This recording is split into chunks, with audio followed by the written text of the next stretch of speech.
চোখ রাখবো এই মুহূর্তের একটি গুরুত্বপূর্ণ খবরে। ইতিমধ্যেই রায়গঞ্জে মুখ্যমন্ত্রী সভা করে গেছেন, আর সেই সভায় জানতে পারা গেছে যে গুরুতরভাবে অসুস্থ হয়ে পড়েছেন এক পুলিশকর্মী। মূলত অত্যাধিক গরমের ফলে জ্ঞানহীন অবস্থায় মাটিতে পড়ে আহত হন সেই পুলিশকর্মী। মুখ্যমন্ত্রী সভায় তীব্র গরমে গুরুতর অসুস্থ এক পুলিশকর্মী আধিকারিক। জানা গেছে পুলিশ আধিকারিকের নাম নিমা রিঞ্চেন লালা। তিনি আলিপুরদুয়ারের সাইবার ক্রাইম থানায় আইসি পদে রয়েছেন। মুখ্যমন্ত্রী সভা চলাকালীন অসুস্থ হয়ে আচমকাই অজ্ঞান হয়ে মাটিতে পড়ে জখম হন। এ বিষয়ে আমরা আরো বিস্তারিত জানবো আমাদের প্রতিনিধি বিক্রমের কাছ থেকে।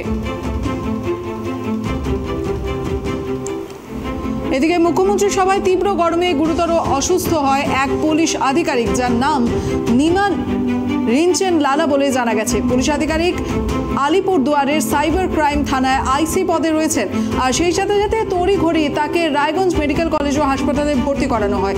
উন্নত চিকিৎসার জন্য তাকে উত্তরবঙ্গ মেডিকেল কলেজে স্থানান্তরিত করার প্রক্রিয়া শুরু হয়ে গেছে বলেই হাসপাতাল ও পুলিশ সূত্রে খবর।